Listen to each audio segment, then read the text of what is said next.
नमस्कार विद्यार्थी मित्रांनो, एमपीएससी मधून कंबाईनची जाहिरात येते आणि ह्या कंबाईन मधली एक गट ब आणि गट क ची जाहिरात आहे। त्यामधलं गट क चं एक महत्त्वाचं पद आहे ज्याचं नाव आहे एक्साइज पीएसआय। जनरली त्याला एक्साइज एसआय म्हणतो आपण, पण आपली ओळख एक्साइज पीएसआयच्या। खूप चांगलं पद आहे, म्हणजे लिमिटेड पद आहे, फार जास्त पद नाहीये। प्रत्येक जिल्हा लेवलला यांचे पद असतात आणि याच्यामध्ये काम करायला खूप चांगला वाव आहे। म्हणजे दुसऱ्या बाजूने तुम्ही म्हणू शकता सगळ्याच बाजूने विचार केला तर हे पद सगळ्याच विद्यार्थ्यांना खूप चांगलं पद आहे। So excise PSI, excise duty म्हणतो आपण त्याला। तुम्ही जर याचा अर्थ लक्षात घेतला, एक्साइज पीएसआय म्हणजे काय, जी मद्य विक्री करतात, मद्य विक्रीचा परवाना असेल किंवा त्याचं रजिस्ट्रेशन असेल किंवा त्याचं सर्टिफिकेशन असेल, चेक करणं वगैरे, हे सगळं काम या दलाचं असतं, या पोलीस दलाचं असतं, ज्याला आपण एक्साइज पीएसआय म्हणतो। सो यामध्ये आज आपण बघणार आहोत की तुमची शैक्षणिक पात्रता काय असावी, वयोमर्यादा, शारीरिक पात्रता, पगार, कामाचे ठिकाण, पदोन्नती, परीक्षा पद्धत आणि निवड पद्धत काय असते। तुम्ही जर यासाठी इच्छुक असाल तर डेफिनेटली तयारी करा। यावेळेस जाहिरात येण्याची शक्यता आहे आणि जाहिरात कधी येणार आहे? सप्टेंबर 2025 मध्ये जाहिरात आहे आणि 30 नोव्हेंबरला एक्झाम आहे। चला तिकडे जाण्यापूर्वी सांगतो तुम्हाला की तुम्ही जर याच्यासाठी इच्छुक असाल तर आता तुमच्याकडे 5 महिने हातात आहे। 30 नोव्हेंबर तुमची परीक्षा आहे, त्यासाठी तयारी करायला तुम्हाला लागणार आहे मार्गदर्शनासाठी इग्नाइट अकॅडमी आहे। तुम्हाला लाईव्ह प्लस रेकॉर्डेड बॅच आहे, पूर्व प्लस मुख्य परीक्षा आहे, मराठी माध्यम मध्ये 50% ऑफ फक्त पहिल्या 200 विद्यार्थ्यांनाच आहे। सो तुम्हाला ऍडमिशन घ्यायचं असेल तर लगेच तुम्ही घेऊ शकता 6999 प्लस जीएसटी मध्ये।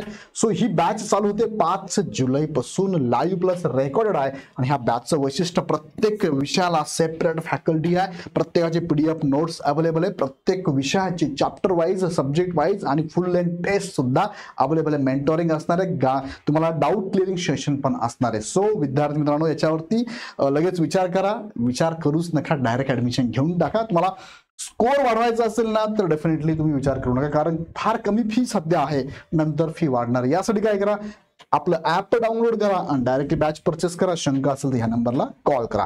आता मुख्य मुद्द्याकडे तुम्हाला घेऊन जातो बघा। आता ह्या एक्साइज पीएसआय ची मुख्य जबाबदारी, काम काय असतं बरं बघा। पहिलं म्हणजे काय, दारू विरोधी कारवाई। मी तुम्हाला मगाशीच म्हटलं, अवैध मद्य विक्री, वाहतूक आणि साठ्यावरती छापा मारणे, लायसन्स तपासणी, मद्य निर्मिती, विक्री आणि वाहतुकीची परवाने आहे का हे चेकिंग करण्याचं काम यांचं असतं।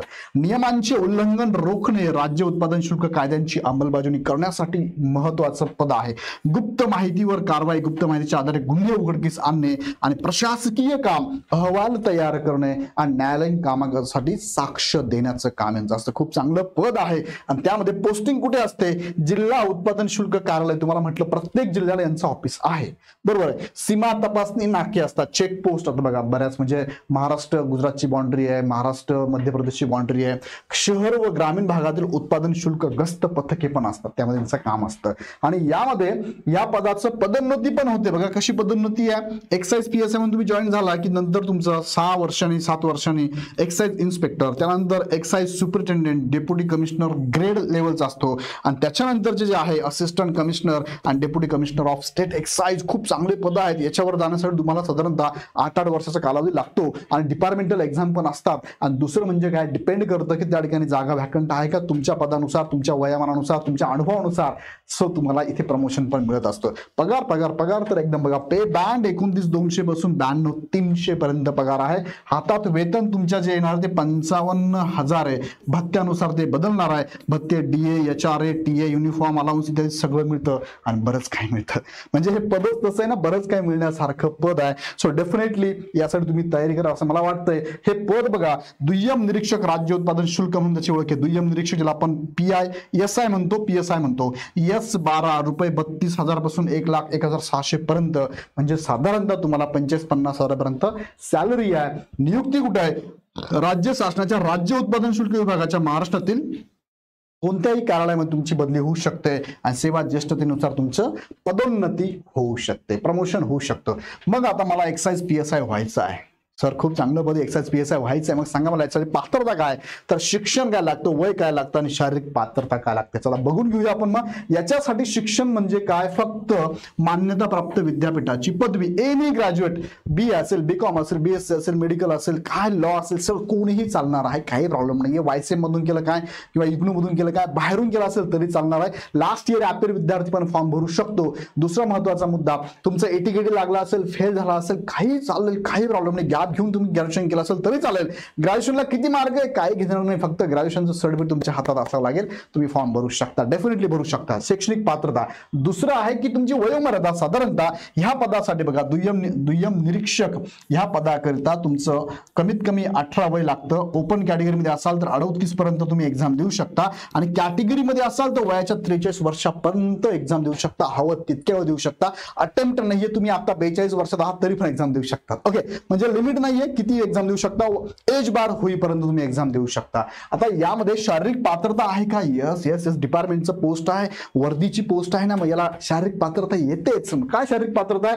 पोलीस दुय्यम निरीक्षक राज्य उत्पादन शुल्क. पुरुषांसाठी काय? उंची किमान तुमची 165 सेंटीमीटर असावी अणवाणी पायाशिवाय आणि छाती तुमची 79 आणि फुगून 5 सेंटीमीटर वाढली पाहिजे. मुलींसाठी तुम्हाला उंची 155 सेंटीमीटर आहे आणि वजन लागतं बरं का मुलींचं. कमी वजन व्हायला लई चांगलं, ते 50 किलोग्राम वजन लागेल. खा पटापट, वाढवा वजन आणि एक्झामची तयारी करा. खायचं पण अभ्यास पण करायचा, दोघं पण चालू करा. ओके, 50 किलोग्राम वजन तुमचं लागेल. आता पुढे इथे प्रकल्पग्रस्त, भूकंपग्रस्त, अंशकालीन कर्मचारी यांना आरक्षण लागू आहे का?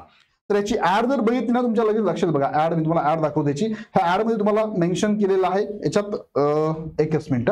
हा, लागू आहे का? तर यांनी सांगितलं बघा, मुद्दा काय सांगितला. प्रकल्पग्रस्त, भूकंपग्रस्त, पदवीधर अंशकालीन कर्मचारी यांच्याकरिता असलेले आरक्षण तसेच सोयी सवलती या केवळ बृहन्मुंबई क्षेत्राबाहेरील शासकीय कार्यालयातील लिपिक टंकलेखक समाजासाठी लागू आहे.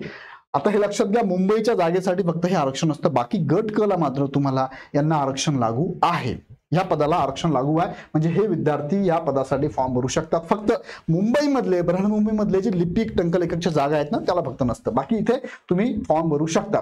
आता यामध्ये बघा, वेतन तुम्हाला मी आत्ताच सांगितलं याचं वेतन काय असतं, सो वेतनावरती परत जात नाही, पुढच्या मुद्द्याकडे घेऊन जातो. फॉर्मची फी असते पूर्व परीक्षेला 394 आणि मुख्य परीक्षेला 544 ओपन साठी आणि कॅटेगरीला 294 344 ही फी असते कॅटेगरीच्या विद्यार्थ्यांना. बाकीचे पण माजी सैनिकांना पण फी वेगवेगळी आहे. फक्त गट कला माजी सैनिकांना फक्त 44 रुपये फी आहे आणि तुम्ही कॅटेगरीमध्ये माजी सैनिक असाल तर 294, ओपन मध्ये माजी सैनिक असाल तर 394 तुम्हाला फी असणार आहे. त्यानंतर एक्साइज PSI म्हणून परीक्षा द्यायची. सर ठीक आहे, पात्रतेबद्दल तुम्ही सांगितलं, मी पात्र झालोय सर. आता मला सांगा की मला जर ह्या एक्झामला सामोरं जायचं असेल तर पॅटर्न कसा आहे? एक्झामचा पॅटर्न सिंपल आहे. पूर्व परीक्षा 100 मार्कांची, मुख्य परीक्षा 400 मार्कांची असते आणि डायरेक्ट ह्या 400 मार्कांवरती सिलेक्शन होतं. 100 मार्क ही फक्त चाचणी परीक्षा आहे. ही फक्त तुम्हाला काय करते, ह्या राऊंडमधनं ह्या राऊंडला घेऊन जाण्याचं काम करते. ती फायनलसाठी याचे मार्क विचार घेतले जात नाही. आता तुम्हाला सांग, एक एक सांगा ना पटवून आम्हाला. चला एक एक सांगतो मी तुम्हाला. पहिले सांगतो पूर्व परीक्षा कशी असणार आहे. हे तुमची पूर्व परीक्षा एक्साइज PSI ची संयुक्त असणार आहे. संयुक्त म्हणजे काय, तर एकत्र असणार आहे, कंबाईन असणार, ज्याला कंबाईन एक्झाम त्यालाच म्हणतो आपण. ग्रुप B आणि ग्रुप C दोघांची काय असणार आहे, दोघांची मिळून एकच पूर्व परीक्षा असणार आहे, एकाच दिवशी असणार आहे. तुम्ही ऍट ए टाइम दोन्ही पदाला अप्लाय करू शकता, B ला पण C ला पण, काही प्रॉब्लेम नाही. प्रिलिम एकच असणार आहे, फक्त मेन्स मात्र दोघांची वेगळी, B ची मेन्स वेगळी, C ची मेन्स वेगळी असणार आहे. मग पूर्व परीक्षा कशी आहे, एकच पेपर असतो, 100 प्रश्न, 100 मार्कांना, पदवीपर्यंतचा दर्जा आहे. बघा एक्झामला क्वालिफिकेशन सुद्धा पदवी लागतंय, प्रश्नांची काठिण्य पातळी सुद्धा पदवीपर्यंत आहे. म्हणजे इतिहास घेतला तर इतिहास पदवीपर्यंत शिकला तर जी काठिण्य पातळी इतिहासाला आहे तो इतिहास तिथपर्यंत वाचायचा आहे, भूगोल तिथपर्यंत वाचायचं, इकॉनॉमिक्स तिथपर्यंत वाचायचं. लक्षात घ्या. माध्यम काय, मराठी आणि इंग्लिश माध्यम आहे. परीक्षेचा कालावधी 1 तास आहे. MCQ पॅटर्न मध्ये क्वेश्चन पेपर आहे आणि ही एक्झाम तुमची ऑफलाईन होते आणि यामध्ये एका प्रश्नासाठी तुम्हाला 36 सेकंद साधारणतः वेळ असतो. फार कमी वेळ बरं का. तयारी जबरदस्त करावी लागेल आणि तयारी केल्याशिवाय पर्यायाने नुसतं रिडिंग करून पण चालणार नाही. टेस्ट जास्तीत जास्त सोडवाव्या लागतील. चला पूर्व परीक्षा बघितली, मग पुढे घेऊन जातो की पूर्व परीक्षेचा पॅटर्न तुम्ही सांगितलं सर. आता याचा सिलेबस काय असणार आहे तो पुढच्या व्हिडिओत सांगणार मी. त्यासाठी काय करा, चॅनल लगेच सबस्क्राईब करून ठेवा, बेल आयकॉन क्लिक करून ठेवा. पुढच्या व्हिडिओ डिटेलमध्ये सिलेबस सांगतो. ऑलरेडी सिलेबसमध्ये डिटेल सांगतो सगळं, म्हणजे कोणते पुस्तक वाचायचे काय ते सगळं पण सांगतो मला. ओके, पूर्व परीक्षा मग कशी होणार आणि कशी निवड होणार आहे, तर पूर्व परीक्षेला तुम्ही जर एखादं उत्तर चुकीचं दिलं तर तुम्हाला 1/4 म्हणजे 25% निगेटिव्ह मार्किंग सिस्टम लागू आहे. तुम्ही एकापेक्षा जास्त उत्तर दिले तर ते चुकीचं मानून त्याला सुद्धा 1/4 निगेटिव्ह मार्किंग आहे. आणि तुम्ही तुमच्या अंतिम गुणांची बेरीज अपूर्णांकात जर आली तर अपूर्णांकातच राहील, पूर्णांकात केली जात नाही. आणि तुम्ही जर एखाद्या प्रश्नाचं उत्तर दिलं नाही तर त्याला मार्कही मिळत नाही, मार्क वजाही होत नाही, म्हणजे निगेटिव्ह मार्किंग पण लागू नाही. अशी झाली पूर्व परीक्षा 100 प्रश्न 100 मार्कांची. मग मग पूर्व परीक्षा झाल्यानंतर मुख्य परीक्षेला मला जर जायचं म्हटलं तर मुख्य परीक्षेला जाताना मला कशी निवड होती मुख्य परीक्षेला, तर मुख्य परीक्षा स्वतंत्र होते. स्वतंत्र इन द सेन्स ग्रुप बी ची वेगळी आणि ग्रुप सी ची वेगळी. ग्रुप सी ला जेवढे पद आहेत त्या सगळ्या पदांची एकत्र एक्झाम होते. फक्त AMVI सोडली तर सगळ्या पदांची एकत्र एक्झाम होती आणि ग्रुप बी ची सुद्धा एकत्र एक्झाम होती. आता हे जे पद आपण बघतो ते कुठे आहे, ग्रुप सी चं पद एक्साइज PSI. सो तुमची एक्झाम एकत्र होणार आहे. इथे 5 प्रकारच्या वेगळ्या पोस्ट त्यांची एकत्र एक्झाम होते. Tax assistant, technical assistant, excise PSI, लिपिक टंकलेखक आणि अजून एक पद आहे याच्यामध्ये गट क मध्ये आय थिंक सो क्लर्क, बरोबर. हे पद इथे असणारे 5 आणि AMVI ची वेगळी मुख्य परीक्षा होते. इथे त्यांनी दिलेलं पण आहे की तुमची एक्झाम स्वतंत्र होणार आहे. आता एक्साइज PSI पूर्व परीक्षा मी दिली, मग पूर्व परीक्षेमधून मुख्य परीक्षेला जाण्यासाठी निवड कशी केली जाते की सगळेच जातात का, नाही जात. बघा पूर्व परीक्षा दिली, तुम्ही मेन्सला जाणार आहात, मेन्सला किती जातात, उदाहरण घेतो मी. उदाहरण घेतलं की पूर्व परीक्षेला 100 जागा आहे. टोटल किती जागा आहेत, 100 जागा आहे. 100 जागेसाठी उदाहरणार्थ 3 लाख फॉर्म आलेले आहेत, मी असं कन्सिडर करतो 3 लाख. आता जास्त होईल तुमच्या मनामध्ये, मी बोलतो ते कमी करतो मी, बरोबर. बस 1 लाख फॉर्म आलेले आहेत. ओके, मग पूर्व परीक्षेनंतर मेन्सला 1 लाख विद्यार्थी जाणार का, तर नाही. मेन्सला किती विद्यार्थी जाणार आहे, तर उपलब्ध जागेच्या 12 पट, म्हणजे 100च्या 12 पट जर केले तर 1200च विद्यार्थी फक्त मेन्सला जाणार आहे. बाकी जे उरले तिथे 1 लाखामधनं त्यांनी पुढच्या वर्षी परत पहिल्यापासून तयारी करायची. त्यांचा विचार एटी किटी बीटी असा काही विचार केला जाणार नाही. पुढच्या वर्षी परत तयारी करायची, एरे माझ्या मागल्या पंढरीची वारी परत चालू करायची सुरुवातीपासून. ओके, मग आता 1200 गेले, म्हणजे कसे गेले बघा. फॉर एक्झाम्पल या 100 जागांमध्ये फॉर्म भरण्याची संख्या, एसटी मध्ये जागा, या 100 जागेच्या एसटी मध्ये, एसटी साठी जागा किती आहे, 10 आहे. किंवा ओबीसी ला जागा किती आहे, 20 आहे. मग यांच्याही 10 पट उमेदवार, म्हणजे एसटी चे किती उमेदवार जाणार, मग 120, 12 पट. ओबीसीचे 12 पट, 12×24, 240 उमेदवार मेन्सला जाणार. म्हणजे कॅटेगरीनुसार उभं आणि समांतर आरक्षणानुसार सुद्धा 12 पट उमेदवार जाणार. समांतर आरक्षण उदाहरणार्थ मी घेतलं की स्पोर्ट पर्सन आहे किंवा वुमन रिझर्वेशन आहे, महिला आरक्षण आहे, यांच्या जागा फॉर एक्झाम्पल मी पकडलं की यांच्या जागा आहेत 10, मग याच्याही 12 पट म्हणजे 120 मुलं मेन्सला जाणार आहे. ओके, समजलं तुम्हाला. इथे लिखित स्वरूपात त्यांनी दिलेलं आहे 12 पट उमेदवार. पुढे घेऊन जातो. ग्रुप सी एक्साइज PSI मुख्य परीक्षा स्वतंत्र होणार, मी तुम्हाला आता सांगितलं. आता स्वतंत्र होणार म्हणजे मग कशी होणार ही, तर बघा इथे दिलं तुम्हाला मुख्य परीक्षेचं पॅटर्न. मुख्य परीक्षेमध्ये काय 2 पेपर आहे. पहिला जो पेपर आहे तो मराठी प्लस इंग्लिशचा आहे, फक्त लँग्वेजच आहे याच्यामध्ये, बाकी काहीच नाहीये.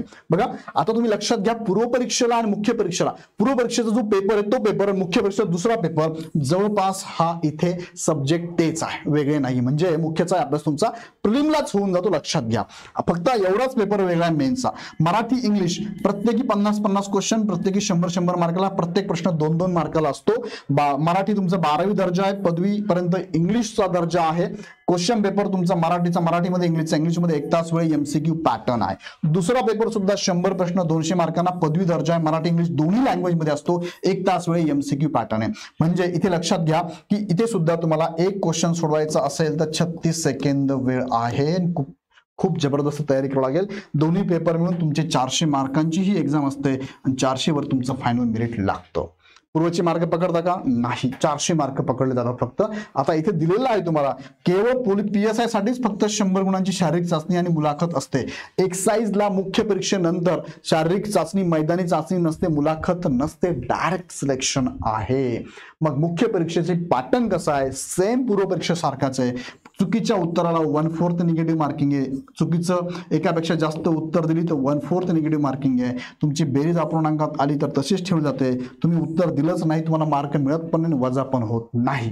मग पुढचा प्रश्न असा आहे की एक्साइज PSI पदासाठी मुलाखत असते का, मी आता म्हटल्याप्रमाणे मुलाखत तुमची नसते. मग डायरेक्ट निवड होते. तर निवड कशी होते, कशी लिस्ट लावली जाते ती बघूया आपण थोडक्यामध्ये. निवड पद्धत बघा अशी आहे, तुमची पूर्व परीक्षेचे मार्क पकडले जात नाही, मुख्य परीक्षेच्या मार्कांवरतीच फायनल तुमचं सिलेक्शन होतं. पण फायनल सिलेक्शन होत असताना डॉक्युमेंट व्हेरिफिकेशन पण महत्वाचं आहे. बघा 3 टप्प्यातनं तुमचं इथं सिलेक्शन होतं. पहिल्या टप्प्यामध्ये तुमच्या जनरल मेरिट लिस्ट लावली जाते. बघा 400 मार्कांच्या अगेन्स्ट जनरल मेरिट लिस्ट लावली जाते. दुसरं 7 दिवसांसाठी तुम्हाला तिथे काय दिला जातो, पसंतीक्रम देण्यासाठी कालावधी दिला जातो, पसंतीक्रम.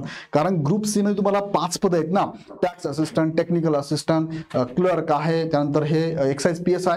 तुम्ही याला पसंतीक्रम देऊ शकतात की मला पहिले एक्साइज PSI पाहिजे, नाही भेटलं तर मला टॅक्स असिस्टंट द्या, नाहीतर टेक्निकल द्या, नाहीतर इंडस्ट्रियल ऑफिसर द्या, नाहीतर क्लर्क द्या, बरोबर की नाही. 5 प्रेफरन्स तुम्ही देऊ शकता. त्यानंतर क्रमांक 2 ही प्रेफरन्स दिल्यानंतर तुम्हाला इथे प्रोव्हिजनल सिलेक्शन लिस्ट म्हणजे काय, तात्पुरती निवड यादी लावली जाते.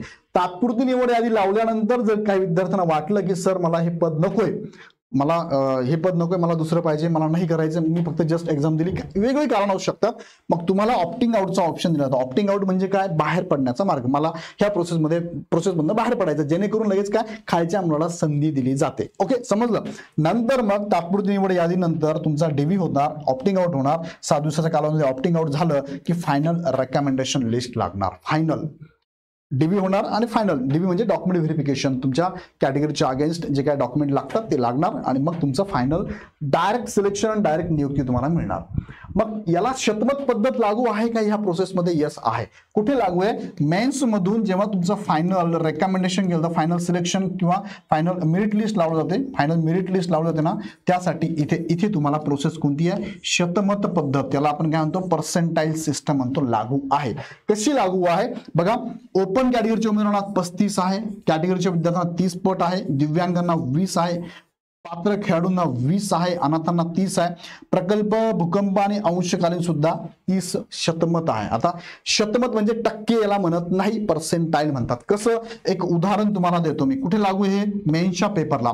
मेन्समध्ये 2 पेपर आहे, पेपर 1 आणि पेपर 2 आहे. त्यापैकी मी एक पेपर घेतला, याला 200 मार्क आहे, बरोबर आहे. या पेपरमध्ये त्या पेपरमध्ये त्या वर्षी त्या एक्झामला टॉपर जो असतो तो किती मार्काचा आहे? उदाहरणार्थ मी असं कन्सिडर केलं की टॉपर 150 मार्कांचा टॉपर म्हणतो मी.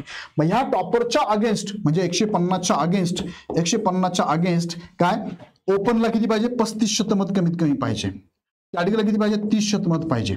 नंतर पात्र खेळाडूला 20 शतमत पाहिजे. म्हणजे काय? 20 शतमत म्हणजे किती? 15 दुणे 30. 30 मार्क कमीत कमी 200 पैकी ह्या विद्यार्थ्यांना पाहिजेच. तर यांचा विचार कुठे होईल? मेरिटसाठी केला जाईल, अन्यथा नाही. 30% म्हणजे किती? 45. म्हणजे 45 मार्क ह्या विद्यार्थ्याला असेल 30 शतमत पद्धतीने, तर याचा विचार मेरिटसाठी केला जाईल, अन्यथा नाही. अशा पद्धतीने ही शतमत पद्धत लागू आहे.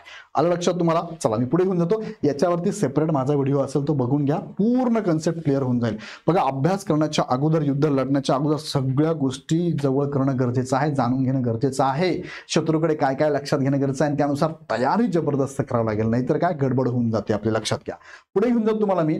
एक्साइज PSIचा मग कट ऑफ काय? सर मला अभ्यास करायचा, मला सांगा ना किती मार्क पाहिजे बरं. मला प्रिलिम मधून मेन्स यायला किती मार्क साधारणतः पाहिजे, मेन्स मधून फायनल मध्ये माझं सिलेक्शन व्हायला पाहिजे, मग किती मार्क पाहिजे ते पण सांगतो. पूर्वचे पण आणि मुख्यचे. मुलाखत तर नसते ज्याला, त्यामुळे मुलाखत मी कॅन्सल करतो. साधारणतः कट ऑफ बघा. टार्गेट तुम्हाला 2025 ची एक्झाम द्यायची असेल तर 65चं टार्गेट तुम्ही ठेवा. 100 पैकी 65% पडले पाहिजे आपल्याला, तर तुम्ही सेफ झोन मध्ये आहात, सेफ स्कोर मध्ये आहात. का कसं सांगितलं मी तुम्हाला? हे कशावरून? पाठीमागचे कट ऑफ बघा. पूर्व परीक्षेचे 2022चा कट ऑफ 52.25, 2023चा 49, 50 आणि 24चा 62, 50 ते 24 पासून काय झालंय? सगळ्यांचे कट ऑफ आता एकत्र लागायला लागले, वेगळे लागत नाही. पहिले STI वेगळा, PSI वेगळा, ESO लागायचा वेगळा, आता हे झाले सगळे एकत्र. ग्रुप बी पण ग्रुप सी पण एकत्र लागणार आहे कट ऑफ, त्यामुळे गडबड होणार आहे. त्यामुळे कट ऑफ हा हाय लागला यावर्षी. कमी जायला पाहिजे पण तो हाय लागलाय. पण आता तुम्हाला सेफ झोन 65 मार्क ठेवायचे. आतापासून अभ्यासाला लागला की चॅप्टर वाचला, एखादी टेस्ट घेतली की तुम्हाला 65% मार्क पडलेच पाहिजे, हा विचार नेहमी डोक्यात ठेवायचा आहे. आता इथे बघा, कट ऑफ लागताना 3 गोष्टी मेजर आहे, मी नेहमी सांगत असतो. पहिले म्हणजे जागा किती आलेल्या आहे, त्यानंतर एक्झामला किती विद्यार्थी बसलेले आहे, एक्झामचे स्टुडंट ऍक्च्युअली गेलेले किती आहे, म्हणजे कॉम्पिटिशन कळते तुम्हाला. आणि तिसरं म्हणजे पेपरची काठिण्य पातळी. ह्या गोष्टी डिपेंड करतात कट ऑफला. चांगलं जर असेल पेपर तर कट ऑफ वाढून जाईल, जागा कमी असेल जागा वाढून जाईल, कट ऑफ वाढून जाईल. एक्झामला जर जास्त मुलं आले तर कट ऑफ वाढून जाईल. तेच कमी असेल तर कट ऑफ काय होईल? कमी होऊन जाईल. येतं लक्षात. पुढे घेऊन जातो तुम्हाला मी. पुढे आहे हा मेन्सचा कट ऑफ. आता तुम्हाला कट ऑफ मी काय म्हटलं? जागा जास्त असतील तर कट ऑफ कमी लागतो, विद्यार्थी जास्त असतील तर कट ऑफ वाढतो. समजते ना? हा. मेन्सचा कट ऑफ बघा, 2023 ची एक्झाम आहे, ग्रुप सी ची. मेन्सचा कट ऑफ आहे हा. सब इन्स्पेक्टर स्टेट एक्साइजचा कट ऑफ आहे. ओपन साठी कट ऑफ लागलाय 321.500, म्हणजे 400 पैकी 321.50चा कट ऑफ लागला. म्हणजे फायनल एवढा मुलगा कट ऑफ म्हणजे काय? फायनल शेवटचा मुलगा ज्याला एवढे मार्क होते त्याचं सिलेक्शन झालंय. बाकी यांच्या पुढेच होते बरं का, याच्या पुढे होते बाकीचे. शेवटचा मुलगा याचं सिलेक्शन झालंय. बघा, कॅटेगरीनुसार तुम्ही बघू शकता. ST general, NTA, OBC general, OBC female, EWS general असा कट ऑफ लागला होता. त्यानंतर 2022चा सब इन्स्पेक्टर स्टेट एक्साइजचा कट ऑफ लागलेला आहे. हा कट ऑफ तुम्ही बघू शकता. ओपनचा शेवटचा विद्यार्थी सिलेक्ट झाला 151.50 मार्कावर. 2022ला एक्झाम होती 200 मार्कांची. 2023 पासून ही 400 मार्कांची झालेली आहे, हे पण लक्षात घ्या.